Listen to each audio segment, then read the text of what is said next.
Alright guys, welcome back, and with our first season of Madden 19 in the books, it's time for a bit of a season wrap-up and recap, and we're just going to jump right into the playoffs here where we have the Browns taking on the Steelers and the Titans taking on the Broncos in the AFC. Then on the NFC side, we have the Saints and Falcons going at it and the Panthers and Eagles facing off. And as we move to the divisional round, we see that the Steelers move on to face the Patriots with a tight 30-28 win over the Browns.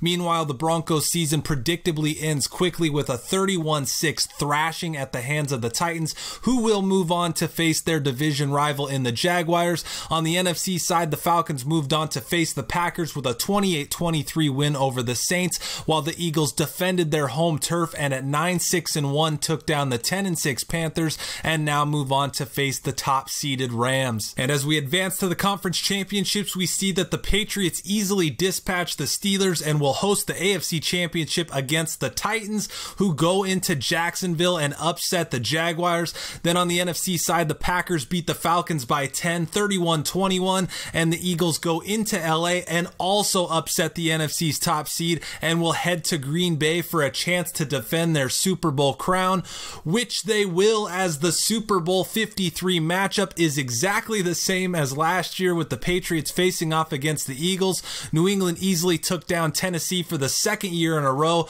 while the Eagles eked out a 1-point win over the Packers in Lambeau, and your Super Bowl 53 Season 1 champions are the New England Patriots as they get revenge for last year's defeat, taking down Carson Wentz and the Eagles 38-31.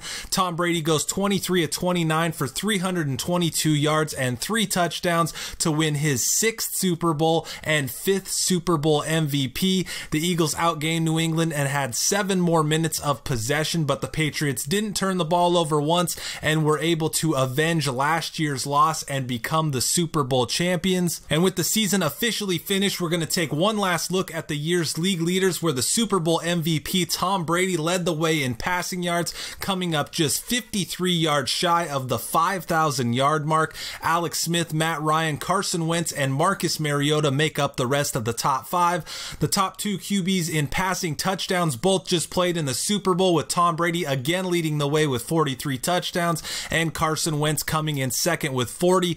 Matt Ryan finishes third, while Alex Smith and Russell Wilson end the year tied for 4th, both with career high totals. Ezekiel Elliott led the way in rushing yards the majority of the season, and it's with no surprise that he takes home the rushing crown. Todd Gurley finishes well behind him in second, while Le'Veon Bell, David Johnson, and Marshawn Lynch round out the top 5. Similar to the passing leaderboards, Ezekiel Elliott also finishes atop both rushing categories, leading the way in rushing touchdowns with 16. Alvin Kamara finishes second with 14. Todd Gurley and Leonard Fournette finish tied for 3rd with 13, and Devontae Freeman rounds out the group with 11. Marquez Valdez-Scantling ends up leading the league in receptions in his rookie campaign and is the only receiver in the league to finish with over 100 catches. Rashard Matthews finishes second with 99, while Julian Edelman is 3rd behind him with 98. Julio Jones and Zach Ertz round out the top 5. Julian Edelman finishes 3rd in receptions, but 1st in receiving yards with 1,423 yards on the year. Jamison Crowder ends up 2nd, just 12 yards ahead of Jarvis Landry, and our own Tyreek Hill finishes 4th, 16 yards ahead of Ravens receiver Michael Crabtree. The top 2 spots are swapped, however, when it comes to receiving touchdowns, with Jamison Crowder leading the way with 15 touchdown catches and Julian Edelman in the 2nd spot with 12. Alshon Jeffrey and Rob Gronkowski finish tied for 3rd with 11, and then Tyreek Hill makes the top 5 among a few players tied with 10. Moving to the defensive side of the ball, Bobby Wagner finishes with the most tackles on the year with 116, and Sean Lee finishes 2nd with 111. Alec Ogletree and Mark Barron finish tied for 3rd, and Redskins linebacker Zach Brown finishes 1 behind him in 5th. Von Miller finishes the year with 18.5 sacks and takes home the sack crown. Khalil Mack finishes with 15 in his first year with the Bears. Our own Justin Houston finishes tied for 3rd with Geno Atkins, and Aaron Donald rounds out the top 5, finishing with 13 sacks. The interception leaderboard finishes up the same way it looks for the last several weeks of the season, with Bobby McCain and John Johnson finishing the year tied for the league lead with 6 interceptions. 10 players ended up tied with 5 picks, but the 3 to make the final list were Ricardo Allen, Patrick Peterson, and Ron Parker. Moving on to the season awards, starting with the most valuable player, where Tom Tom Brady takes home his 4th career MVP award. It was another unreal season for the 19th year quarterback out of Michigan as he threw for almost 5,000 yards and 43 touchdowns to 8 interceptions. Brady has also decided to ride off into the sunset as after winning the Super Bowl and Super Bowl MVP, he has announced his retirement from the league. The AFC Offensive Rookie of the Year is Sam Darnold of the Jets. Darnold threw for nearly 4,000 yards and 26 touchdowns in his rookie campaign, but it was only good enough to lead the Jets to a 4-12 record. Darnold also becomes the first New York Jet in team history to take home the award after being drafted 3rd overall in this past year's draft. And the player taken just before Darnold and who shares a stadium with him is this year's NFC Offensive Rookie of the Year in the Giants, Saquon Barkley. Barkley fell short of the 1,000 yard mark but did average 4.1 yards per carry and added 7 touchdown runs on the ground. Barkley also caught 23 passes for 334 yards and scored 3 touchdowns through the air in his rookie season. On the defensive side, the 22nd overall pick out of Alabama, Rashaan Evans of the Titans takes home the AFC Defensive Rookie of the Year. Evans became the first Titan since Javon Curse to win the award as he accumulated 88 tackles, 7 of which went for loss. He added 3.5 sacks, 2 interceptions, 2 forced fumbles, and a fumble recovery in his rookie season, and was a key cog in the Titans' playoff run this year. The NFC Defensive Rookie of the Year is also a first-round linebacker from the SEC in the Bears' Roquan Smith. Smith came up 2 tackles shy of 100 with 98 on the season, had 7 tackles for loss, and added 2.5 sacks along with 2 interceptions and 4 pass deflections.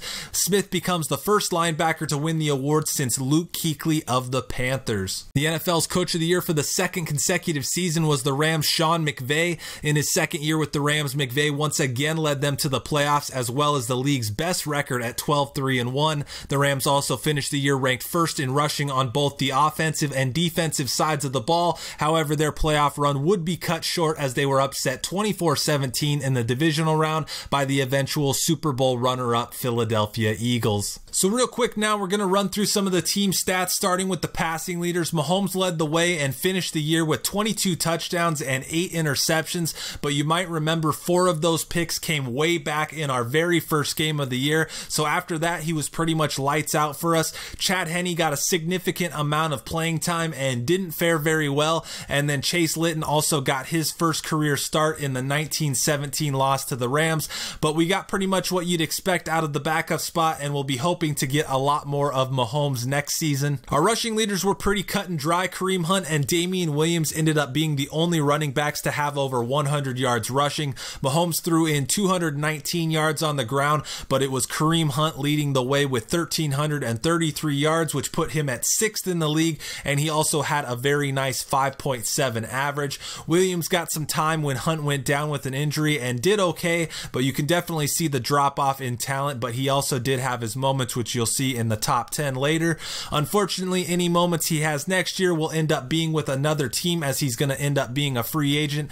Hunt's numbers will likely result in a slider adjustment. 5.7 yards per carry is pretty high, and he ran for almost 1,400 yards despite, I think, missing 3 games, maybe 4. So we're going to have to dial things back a little bit as running the ball did feel pretty easy throughout the season. Moving to the receiving leaders, it was unfortunately more of a 2-man show rather than the 3 amigos I was hoping for. Tyreek Hill finished in the top 5 in yards and touchdown catches, and Sammy Watkins had a very similar year in terms of catches and yards, but only had the 6 touchdowns.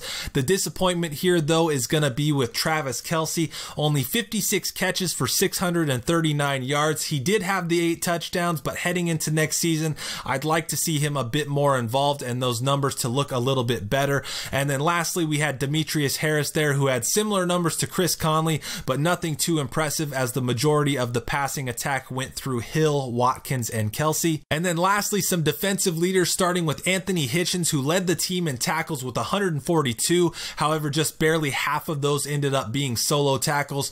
Hitchens also had 24 tackles for loss, which is more or less a product of Madden. I don't think there's ever been a Madden that I've played where the linebackers didn't get an absurd amount of tackles for loss. But moving down the list, though, Justin Houston finishes up the season with 13.5 sacks, which led the team, and he also accounted for 2 safeties this year.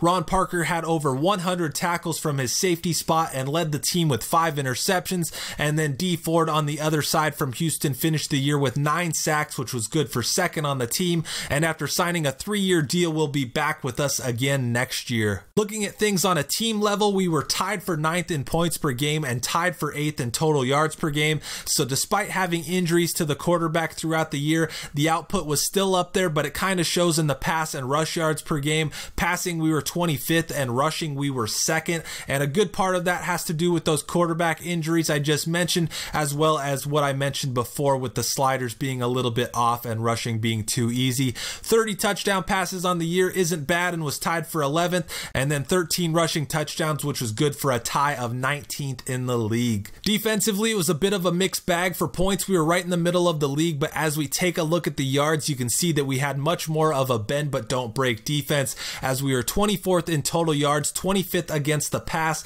and 17th against the run. We were also tied for 7th in sacks, racking up 42 on the year, and then it said in the team stats that I got 4 fumbles on the year, but when I looked at the player stats, I only had 3 forced and none recovered, and I don't really remember recovering any during the season, so I'm not really sure about that stat. But then lastly, we were 1st in the league in interceptions, and this is a tough one because I already have the slider down at 25 or maybe even 20, but I don't think that slider actually affects user picks at all, so that's going to be an extremely tough thing to balance moving forward. But finally, we're going to go through our top 10 plays of the year, starting in week 12 where Chase Litton made his first career start and throws his first career touchdown to Tyreek Hill from 25 yards out, and that put us up 17-16 with just under 2 minutes to go. Unfortunately, we would end up falling 19-17 in the end. Then on to number 9 where we got our second win of the year, and things got started early as on the first defensive drive of the game, Ron Parker intercepts the Jimmy Garoppolo pass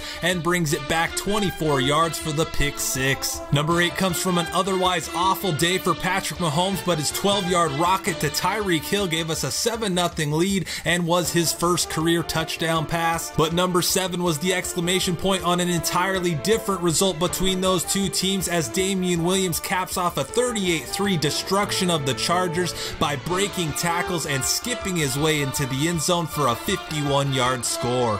For play number 6, we go back to that 49ers game in week 3. We're up by 6 with just under 9 minutes to go. Anthony Hitchens rips the ball out of San Francisco tight end George Kittle's hands, forcing an incompletion and a turnover on downs. And then on the very next play, Patrick Mahomes returns from an earlier injury and reintroduces himself in the form of an 86-yard bomb to the cheetah Tyreek Hill, who throws up the deuces on a 32-24 win. Halfway home at number 5, we take a listen into week 8 against the Broncos. Following the punt, 3rd and 10, Keenum looking to throw, but Case, what are you doing? Case, no, avoids 1 sack, but gets hit for the safety to push. That safety would give us a 33-27 lead that Denver would take back with just under a minute to go, which brings us to number 4, where backup Chad Henne hits Sammy Watkins down the seam, who breaks a tackle and races down inside the 20, which would set up Harrison Butker from 26 yards out and would give us a thrilling 36-34 win. At number 3, we go back to Monday night under the Hollywood lights. We're already up 3-0 in the first quarter. Jared Goff looks to throw, but it's Steven Nelson picking it off, and he's going to bring back one of our league-leading 24 interceptions, 91 yards up the sideline for the score. At number 2, what starts out as an ordinary swing pass turns into a path of destruction as Chad Henne throws out to Damian Williams, who leaves a trail of Jaguars defenders in his wake, breaking away from 6 tacklers on his way to a 60-yard touchdown to put us up 14-3 and help us pick up a 2019 win over the eventual number 1 seed in the AFC. And then finally at number 1, it's not just one play, not 2, not 3, not 4, not even 5, but 6 touchdown passes in the Week 13 game against the Raiders. Patrick Mahomes returned from injury to throw 5 himself, while Chase Litton came in relief to throw 1 as well, as we demolished the Raiders 45-20 in Oakland to keep our playoff hopes alive. But that's going to do it here, guys. The next video that I will have up is actually going to be a season 2 trailer before we get to the off-season stuff. That's already been completed, and I'm really excited to put that out there because I think it turned out really well. But like I said before, this is going to be my first time running through an off-season for a Madden series, so it might be a little bit all over the place or kind of rough, but we'll see how that goes. Hope you guys enjoyed this season wrap-up video, and if there was anything that you would have liked to see here but didn't, just let me know.